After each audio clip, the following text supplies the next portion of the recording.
ఆరోగ్యం గురించి నేను మార్షల్ ఆర్ట్స్ చేసేటప్పుడు 3 గ్రనైట్ రాళ్ళు గుండెల మీద పెట్టుకొని పగలగొట్టించుకునేవాడిని. ముగ్గురు 9 ఏళ్ల పిల్లలు 8 ఏళ్ల పిల్లలు ముగ్గురిని ఒకళ్ళని ఇలా పట్టుకొని ఇంకొకటి భుజాల మీద ఎక్కించుకొని గుడుంబ శంకర్లో మోసుకొచ్చినంత బలం ఉంది. చూడడానికి బక్కగానే ఉంటా, కానీ బలం అపారంగా ఉండేది. అలాంటి నేను ఈ రోజున నాకు రెండో కొడుకు నేను ఎత్తుకోలేను. పెద్ద కొడుకుని అలాగే ఎత్తుకోలేను అనుకోండి, అది వేరే విషయం. నా రెండో కొడుకుని చిన్నోడు 6-7 సంవత్సరాలు, వాడిని ఎత్తుకోలేను నేను, అంత బలహీన పడిపోయాను. కానీ బలం తెచ్చుకుంటాం మీ అందరి ఆశీస్సులతోటి, బద్దలు కొడతాం మళ్ళీ.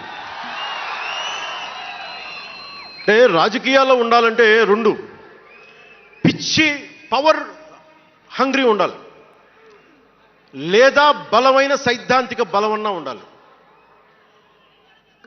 వ్యక్తిగా ఎదగాలి,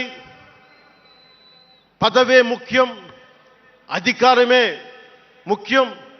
దానికోసం గుండాల్ని వాడుకుంటాం, మర్డర్లు చేయిస్తాం, వేల కోట్లు దోచేస్తాం,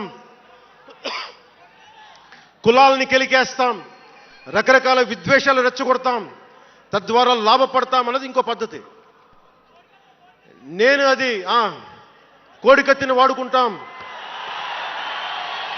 నేను అలాంటివి ఎంచుకోలే. సైద్ధాంతిక రాజకీయాన్ని ఎంచుకున్నాను. నాకు ఊహ తెలిసినప్పటి నుంచి అలాగే బతికాను. అందుకే నేను సమాజం, సమతుల్యత, భావితరాల భవిష్యత్తు, దేశం అంతరంగిక భద్రత, దేశ భద్రత, శత్రు దేశాల దాడులు ఆలోచించి దశాబ్దన్నర నలిగి గుండె రగిలి అందరిలోనూ చైతన్యం రగిలించి ఈ రోజున జనసేన జయకేతనం ఎగరవేస్తున్నాం. ఇది జనసేన పద్ధతి.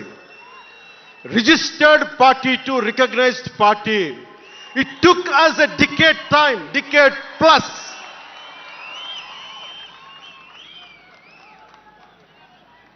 అంటే నువ్వు ఎలా మార్చేసుకుంటావంటారు, నువ్వు అలా పడితే ఎలా మార్చేసుకుంటావని మాట్లాడతారు.